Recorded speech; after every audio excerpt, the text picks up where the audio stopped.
Welcome back to the Vivid Racing YouTube channel.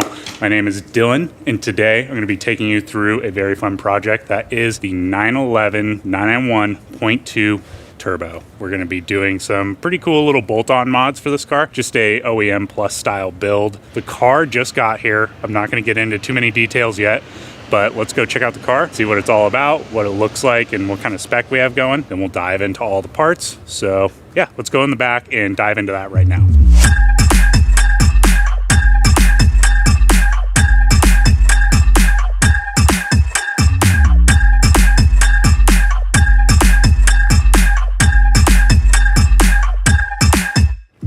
This car is bone stock, except for it has KW Club Sport coilovers on it, which is awesome. Honestly, a perfect platform for us to be doing some bolt-ons to make this car just a bit more enjoyable. Honestly, just a really fun street touring car. I don't know how I got you in my pocket spot. Get a spade, wish every day. You like my oxygen. Make it seem like the bartender. Got my heart no bartender. Get into what exactly we're going to be doing to this car. We're going to be adding a ARMYTRIX Valvetronic exhaust system that is going to be a bit spicy for the road, but it's going to sound really good. We're also going to be adding some VR Performance cold air intakes along with diverter valves, and we're also going to be adding some aero bits to this car. So side skirts, front lip, Darwin Pro carbon fiber trunk lid along with the wing. We're going to get Shane and Nick here on the install and kind of give you guys a look into what these mods look like. Currently, we got the back of the car blown apart. We've got some of the stock rear wing mechanism taken apart. That's going to be replaced by the aftermarket wing and upright assembly. We'll get the stock muffler out of the way. We'll get the ARMYTRIX exhaust installed, and we'll start assembling the intake, and then we can start test fitting the rear deck lid parts and getting the new big wing on there.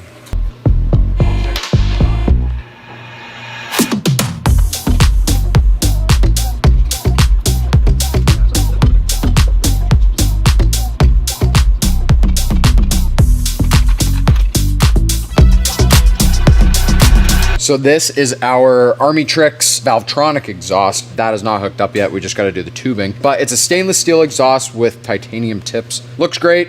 It's going to sound great. Right now, Nick is just tossing on the diverter valves. Well, it looks cool so far. It does. It's going to sound real good soon. It'll sound really good. Day 2 of the 991.2 build. We got the intakes on, and we also put on both of the diverter valves. We're currently installing the deck lid. Sick though. It looks sick. All right, first trial startup, go ahead.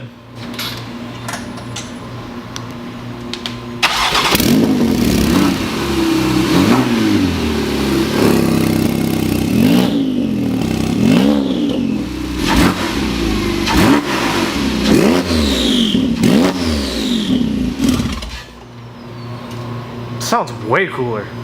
Okay, so we just got all of our bolt-ons installed. We don't have our front lip yet, but that is on the way. But now it is time to get some dyno figures. A few little disclaimers though. We are in Arizona, 100 plus degrees. We're only running 91 octane. And also this dyno does run notoriously low. We are gonna have a lot of parasitic loss. What we're focusing on is our baseline number and then what the delta is going to be. So you'll be able to see what our baseline was, what the dyno numbers are with the bolt-ons, and then what it is with bolt-ons plus the tune. Let's go ahead, get this thing strapped down, run it with the bolt-ons, get it tuned, run it again, and we should have some good dyno numbers. Dan's gonna kind of run us through the graph and show us all the details between all the runs. So let's go ahead and jump into that.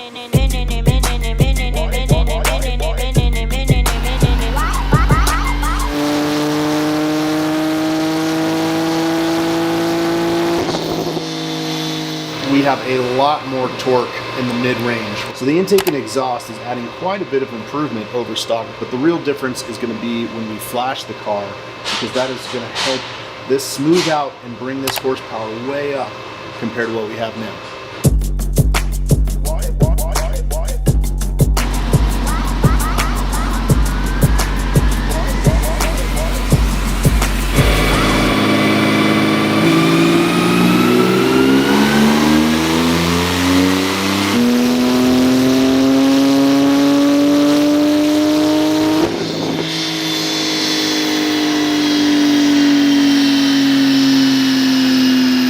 just finished running the car with the tune. So right now this is everything that's on the vehicle. Now the big difference is with the tune, and that's because you are changing things, you are increasing boost, you are changing fuel, all sorts of different things throughout the entire mapping. So 616 foot-pounds of torque. That's a 200 foot-pound torque difference, which is tremendous when you talk about 0 to 60, 0 to 100 run. Now horsepower, everybody thinks horsepower, so let's talk about that. 5,700 RPMs, we're at 518. That's over 80 all-wheel horsepower on this 991.2 turbo. Ever since we've been doing the 996 turbos, 997 turbos, all of the Porsche turbos get a tremendous increase by doing an ECU tune. So overall, you can see the dyno results comparing to just the exhaust and intake, comparing to the car stock, show you what you can do with these Porsche cars. And this is all extremely safe and reliable, as doing tuning on the turbos is probably one of the #1 things people do these cars, exhaust and tunes. So there it is. This car is now a full-blown rocket ship and stamp approved.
These builds are always super fun, especially with the turbo platforms, because driving these cars on the street, they're made to obviously be super high performance, but there's a lot of comfort aspects to them. So I do feel like the car is very tamed for what is capable. I feel like us adding the intakes, exhaust, and the tune especially just makes a huge difference in the drivability of them, making a lot more aggressive on the road. The sounds from the turbo that really come through, the exhaust tones are all just so much more aggressive. The beautiful thing with getting a Valvetronic exhaust is you can obviously close the valves and keep it a lot more tame. You know, if you live in a tight HOA, keep it tamed. Once you get out on the freeway, you can crack it open and, you know, really hear the exhaust in the engine.